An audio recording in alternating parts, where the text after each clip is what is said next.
McLaren just accomplished the most unsatisfying 1-2 in F1 history, so let's debrief.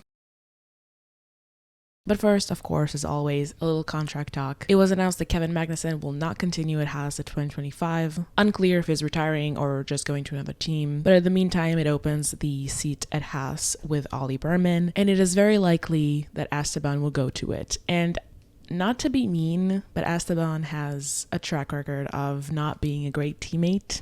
So I don't think that's the best option for Ollie for his first teammate in F1. But yeah, I mean, this sport isn't about making friends, unfortunately. So he'll make do with whatever he's given. But yeah, just not the ideal first teammate in F1 in my opinion. Just a few silly things before we get into the weekend. I also watched F2, of course, as always. Very eventful, a lot of action on track. And Kimi Antonelli won his first Grand Prix, in addition to the sprint win he had in Silverstone last time round. So someone check on Toto Wolff. And other than that, just do silly things I noticed. There are a few new camera angles we got this weekend. A wider onboard, which I mainly saw on Lando's car. And I don't think it was used that much in the race itself. It was more in quali. But either way, I loved it. I want to see more of it. It's similar actually to the onboard shots we saw in the F1 movie trailer, where it's a really, really wide shot, like a fisheye lens almost. And yeah, I love it. And the other one that I didn't really like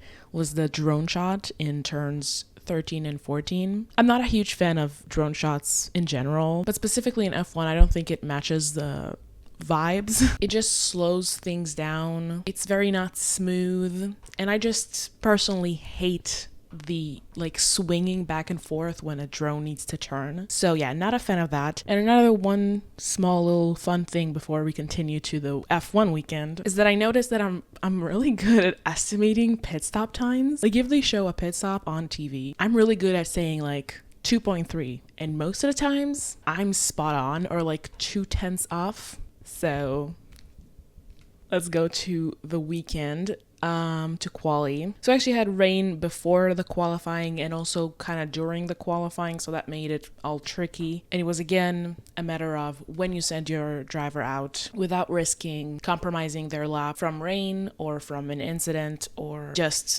the timer running out. And obviously a lot of track evolution. So in Q1 we had 1.5 surprising exits with Russell, which was surprising, and Perez, who isn't really surprising because he does that a lot, but surprising in terms of he's driving a Red Bull. But yeah, so Checo went off, can't remember what turn, but he went off and caused a red flag and couldn't put in another time, which also happened in Silverstone now, I think. And George Russell went on a lap when it was still semi-wet outside, and then when it dried out, he didn't have enough fuel for the session. So wrong strategy call from Mercedes' side. And we had Danny going P1 for Q1, which was really nice to see. And then we had Q2, which was pretty boring until the last like 2 minutes where everyone was going out again. And we had both RBs through, and Hamilton was almost out with a 100th of a second gap to Hülkenberg in P11. And we had both Williams and both Haas's along with Bottas out. And Q3, there was rain incoming, so everyone's first lap was supposedly the only lap that matters. So on that round of laps, Lando gets P1 and Max P2, but then everyone do go on the second lap, and McLaren's locks the front row, with Oscar going up to P2, and Max not being able to improve on his lap. We then had a red flag for Yuki, who went airborne for like a few seconds there, which was kind of scary. And that left just enough time for everyone to go again. But that third round of laps didn't really matter. So we ended up with a 1-2 for McLaren. Yay! Honestly, from that point, I was just praying that they don't fuck it up with strategy as they usually do. And they did fuck it up on strategy, but not in a way we all expected them to. So I guess that's an improvement. I'm not sure. But yeah, that's the first 1-2 in quali McLaren had in a while. I think it was 2012 when that last happened with Hamilton and Jenson Button. And honestly, that kind of surprised me that Oscar and Lando didn't have a 1-2 already, because it kind of felt like they have on many occasions. But no, it was just a 2-3 or like a 1-3. They were just side by side a lot, so it felt like they already had a 1-2. But no, this is a very exciting accomplishment. And now to the race. Just one thing before, actually. actually. Nico Rosberg casted his curse on Lando this weekend. He took a selfie. If you don't know, Nico Rosberg, former F1 driver, has a world championship and was famously best friends and teammates with Lewis Hamilton until their rivalry was too strong for them to keep their friendship, aka brocedes. So Nico, he sometimes takes selfies with garages of drivers or the cars or just on the grid and writes in the caption something about a driver. And I'm not sure if it's 100% of the time, but a lot of the time he curses the person or like the thing that he took a picture with. So this weekend he took a selfie like on the grid without anyone in the picture, but in the caption he wrote something like, "Who do you think the driver will be? I think Lando Norris." So Lando was cursed. The curse came to fruition. It's all Nico's fault, actually. Actually, it's all Nico's fault. But Lando actually had throttle issues before the race. So that's also maybe to do with Nico. But that sorted itself out before the formation lap. So it was all good. So yeah, the race. Important thing to know here, the undercut is very strong. So race starts, 5 lights go out. Lando, Max, and Oscar go 3 wide into turn 1. Oscar gets ahead, gets P1, starts running away. Max runs off the track and gains an advantage and goes into P2, but then has to return the position to Lando, which wasn't done immediately. It was first noted by the stewards, and like a lot of teams actually sort things out between themselves in these cases and just swapping the places back before the stewards get a decision for a possible penalty. So it took some time and pleading on the radio from Lando and from GP to Max, but he was eventually done. He gave the place back. And from that point on, he can't really fight with either Lando or Oscar, so he fights with Hamilton for pretty much the rest of the race. Hamilton actually successfully undercuts him twice, which Max made sure to sound his opinion on the radio with GP. And other than the unsatisfactory strategy decisions from Red Bull, Max also really struggled with the balance of the car, which he was struggling with throughout the whole weekend, but most of the times when Max complains on the radio about the car, it's not really a thing in the race, but this time it was. So at one point they actually made contact into turn 1 when Max tries to dive bomb. Lewis locks up and like his wheel gets on Lewis's wheel, kind of like in Monza in 2021, and he goes airborne for a few seconds. And I'm not sure if he got a penalty for that.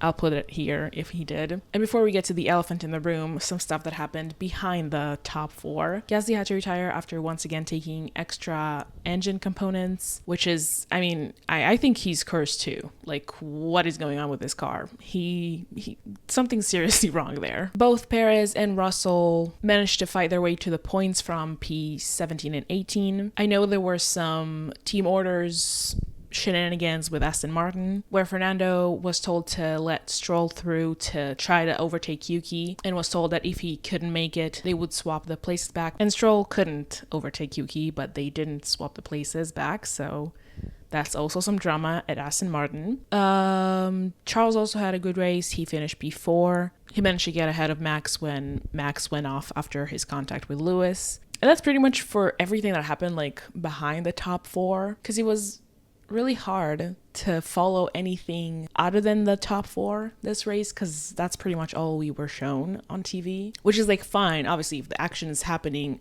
at the front, then the action is happening in the front. Just show me the action in the front, because who wins is the most important thing. But I kind of miss when Max just had like a 30-second lead over everyone and we could just see everyone's race. But no, I'm just kidding. I definitely prefer the situation where everything's very competitive up front. And then we have Lando and Oscar. So it's a 2-stop race. And at this point of the race, Oscar is P1. He pulled away very beautifully, has an amazing first stint. Lando is like 4 seconds behind him, something like that. And for the first round of pit stops for McLaren, they pit Lando first. But the gap between him and Oscar in P1 is too big to have a successful undercut, so the order stays the same even after Oscar pits. Now, the problem comes with the second round of pit stops. Oscar goes wide in one turn, which closes the gap to Lando and compromises his pace, which was recovering but not enough to open up the gap to Lando again to have a safe distance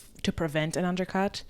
So McLaren once again pit Lando first, supposedly to cover Hamilton and Max, and people from behind. And they say that they're gonna swap them after Oscar pits as well. And this was the mistake, because if we're being honest, no one from behind was really a risk, and they should have pitted Oscar first. So Lando successfully undercuts Oscar, as I said, and McLaren reassures Oscar to not worry about it, alluding to the place swap. But then Oscar again goes a little wide, dips his tires into the gravel, which increases the gap to Lando, and now it's up to Oscar to catch up to Lando to make the swap. But Lando was going full pace, ignoring requests for his team to manage his tires and close back the gap to Oscar. At this point of the race, Will, who is Lando's engineer, is pleading to Lando and like begging him to make the swap, which was super uncomfortable to listen to, if I'm being honest. He was saying stuff like, I know you'll do the right thing and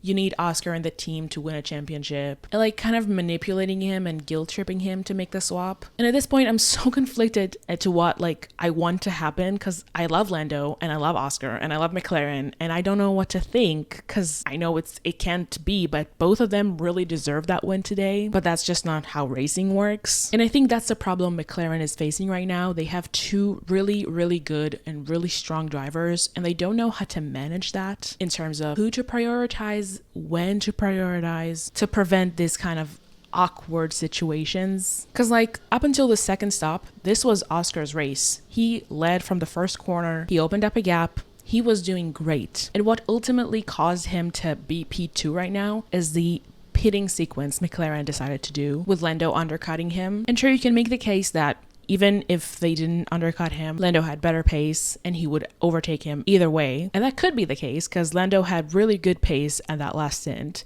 But we'll never know. So this was Oscar's race to win, but also I totally understand Lando not wanting to give that place back, because like even though he's a teammate and a friend, you still want to win. They're still rivals at the end of the day. So I totally understand both sides of the argument for Oscar and for Lando, and I think the only person or the only thing that we can blame about the situation is McLaren, which I love, but like, get your shit together. We don't need infighting, please. And like even Nico Rosberg, an expert about teammate rivalry, gave like advice to Andrea Stella about how to manage his drivers. So like, if Nico Rosberg interferes in this, you know you're not heading to a great direction. So like the amount of stress I had about Max and Lando's relationship after Austria, double that's the stress I feel about Lando and Oscar's situation right now. And like they seemed cool after the race. They seemed to embrace each other and say congratulations, but things were tense, and I'm sure the debrief was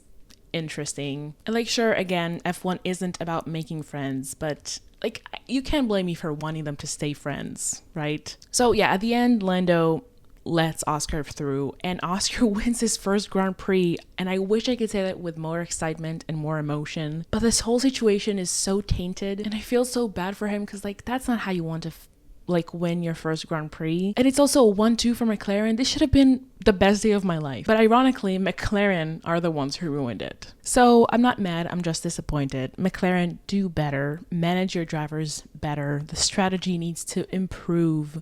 I'm glad you didn't fuck it up with other drivers. And thankfully this race, the car was really, really good, that we didn't really even have to worry about that. But this was just rubbing me the wrong way, and that makes me kind of sad, honestly. So that's it for today. Next week is the Belgium Grand Prix, last one before the summer break, and the video on it is going to be later than usual since I'm flying to New York and won't be back until Tuesday. So until then, enjoy these memes. Bye.